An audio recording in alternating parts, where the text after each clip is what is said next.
The Birds increased their roster, and it has some people wondering.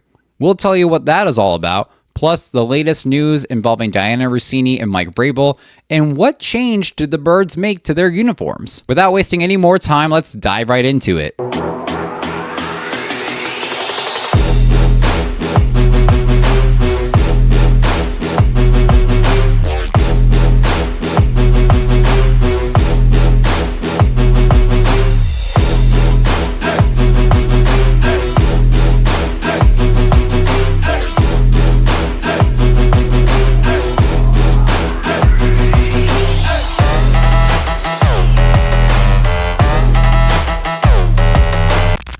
What's up, y'all, and welcome to 2nd and 15, a Philadelphia Eagles fan podcast powered by Olde City Sports Network, the best network for all your Philadelphia sports needs. This is your host, Michael Roscoe. We're just 1 week away from the NFL draft, and we will get to talking about our final pre-draft topics. However, we're going to save those for next week, so for now, let's dive into this week's topics. First off, the Eagles make a change to their uniforms. With their uniforms, specifically their jerseys, it was reported that on Monday, some of the Birds' jerseys, like Saquon Barkley's or Cooper DeJean's, revealed an updated jersey, more like an updated watermark. The new watermark on the Eagles' jerseys was revealed, 2 seasons ago, now has basically just a bold, banner behind it, like a border surrounding the letters or something like that. And I'll be honest, I'm not a big fan of it. The new watermark with the more modern font before this year, it ain't bad, but it ain't spectacular. The watermark before that, awesome as hell. So I don't understand why they're regressing in the appearance of their watermarks. I don't know. I don't think it looks too great. The letters looked fine without the weird bolding or whatever you want to call it.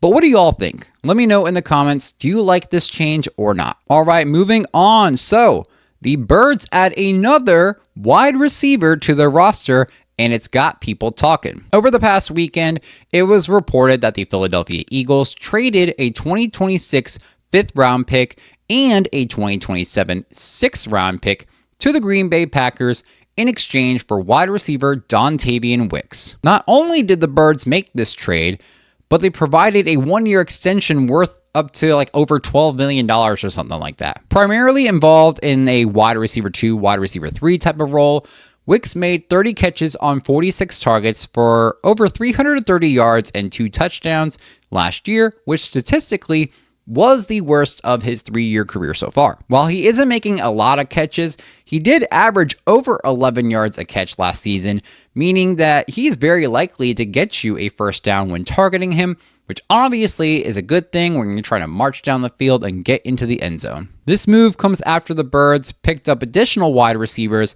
in Hollywood Brown and Elijah Moore. With AJ, Devontae Smith, Hollywood, Elijah Moore, and now Dontayvion Wicks, this is a crowded wide receiver room, but it posts a fair amount of talent when you look at the depth part of it, a lot of talent when you look at the starting part of it, but overall, it has a potential upside in relation to the amount of depth that we have. Not only that, but you also have Danny Gray, Johnny Wilson, Darius Cooper, Britton Covey, and Quez Watkins. Yes, you heard that last one correctly. That's a lot of wide receivers, and I know that the team is not keeping all of them. So, of course, in light of this acquisition of Wicks, people are going to divert back to the endless A.J. Brown trade rumors, thinking that this signing means that A.J. is out the door for sure. Let me be very clear.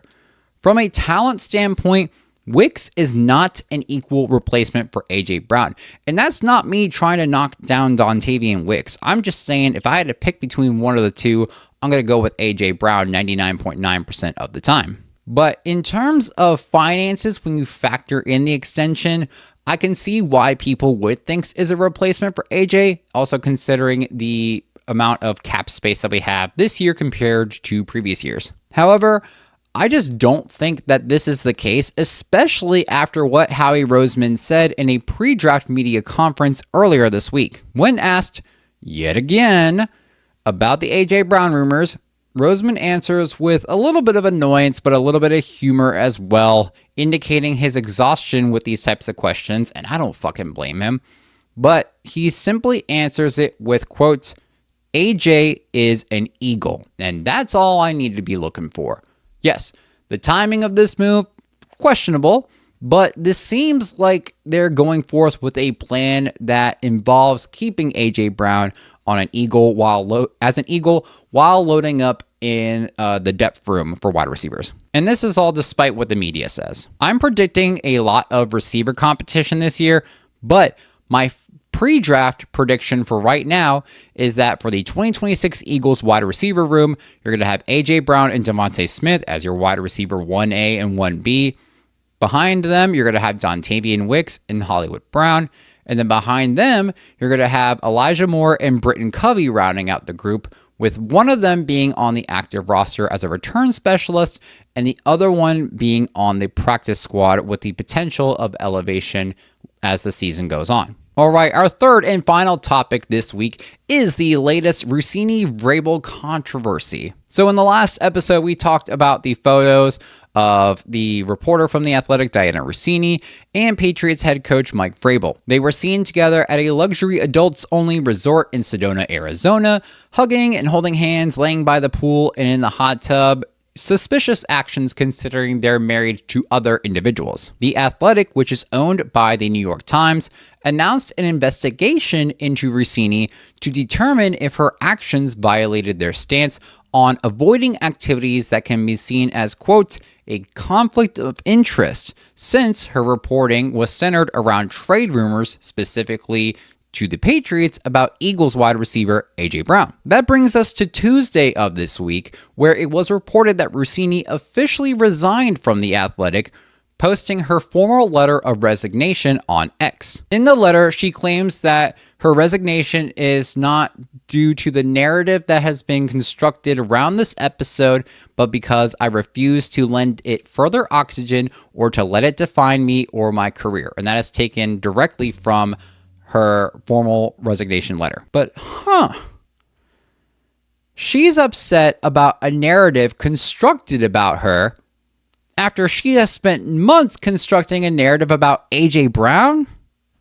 Interesting. Look, I'm not going to lie, this move by her looks like a total cop-out. It's the old abandon ship before it sinks type of move, and to many people, it presents as a sign of guilt. Yet, it doesn't matter for her because The Athletic is going to continue their investigation regardless of her employment status. So if she thought that by resigning, The Athletic would end the investigation, yeah, it doesn't seem like that's happening. Because the reality of the situation is that this whole thing might be more than just an instance of journalistic conflict of interest, but a possible tampering case that we're witnessing before our very eyes. And just hear me out. The NFL's definition of tampering is listed as any interference with a player or team specifically negotiating or maneuvering to acquire a player currently under contract with another team. And I'm emphasizing that maneuvering word. Between Mike Vrabel's admission of being in regular contact with AJ Brown, the intensity and volume of Russini's reporting in regards to trade rumors, specifically naming the Patriots as the number one trade target, and the photos of them which showed them allegedly being romantically involved, yeah, that can be seen as a major red flag, especially because a coach leveraging a reporter to spread trade rumors in order to influence a player's value or acquire a player under contract with another team is considered tampering and a violation of the NFL integrity policies. And I feel like one could argue that a potential alleged affair, because nothing's been confirmed yet, could be something that someone does to leverage another person for some type of personal gain. I'm not outright accusing anything. I'm just simply saying the argument could be made. But one of the biggest topics of conversation related to this subject is the double standard. The argument is that Diana Russini is suffering much more significant backlash and criticism about this incident, while Mike Vrabel is seemingly coming out of this unscathed. And I can understand how that can be a double standard. Some people argue that the double standard is because Russini is a woman and receiving more backlash, while Mike Vrabel isn't because he's a man. Others argue that this is a double standard based on a value standpoint. Both companies have explicit integrity values and policies.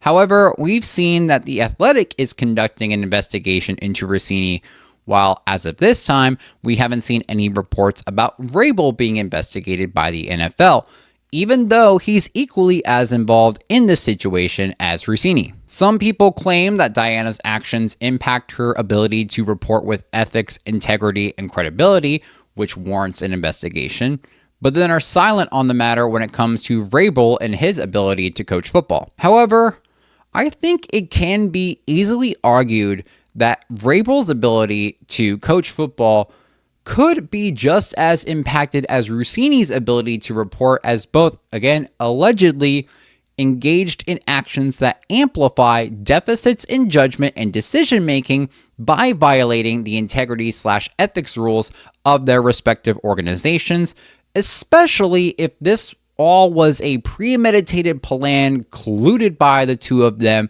in order to influence A.J. Brown's value or obtain him from the Eagles to go to the Patriots. I'm not here to give my side of the situation when it comes to the double standards. I'm simply just communicating some of the arguments I've seen while offering some potential counter arguments. We'll continue to review this story and see how, if at all, this impacts A.J. Brown, the Eagles, and or the Patriots. Because if there is evidence of tampering, the Patriots could suffer some consequences like the Dolphins did when they lost a first round and a third round draft pick. I forget which year it was, but it was in the same year, after violating the league's tampering rules on multiple occasions. Additionally, while this is not typical, historically, there have been instances in which the NFL commissioner has allowed compensation to be given to the team whose staff, whether that be the player or the coach, was targeted. In this instance, is A.J. Brown. Again, this is a developing story with a lot of rumors and what ifs, and while a lot of people might see this as like a People magazine style drama article, there could be actual applicable actions for one or more individuals, organizations, etc., depending on the outcome of this controversy. All right, y'all, that is it for this week's episode. Thank you all for joining us. Don't forget to like, subscribe, or follow on YouTube, X, Instagram, Facebook, and TikTok by searching at Second and 15 or by the full name Second and 15, a Philadelphia Eagles fan podcast. You can also find the audio for each and every single episode releasing Thursday mornings on Spotify, Apple Podcasts, Amazon Music, Player FM, or wherever you get your podcasts, with the video uploading to YouTube later that same day. This episode, Second and 15, and Olde City Sports Network are brought to you by Warlord Beard Oil. Head on over to warlordbeardoil.com and type in promo code OLDSPORTS, all one word, for 15% off of beard oils, washes, soaps, and many other products for your beard care needs. A veteran-owned company, check out warlordbeardoil.com today, and orders over $75 will get you free shipping. Once again, thanks y'all for joining in. This is Second and 15, a Philadelphia Eagles fan podcast, powered by Olde City Sports Network. We will see you all next week, where we'll talk about the NFL draft as it airs the night of the airing of our next episode. We'll see you all then. Don't forget to stay fly like an eagle, and as always, go Birds!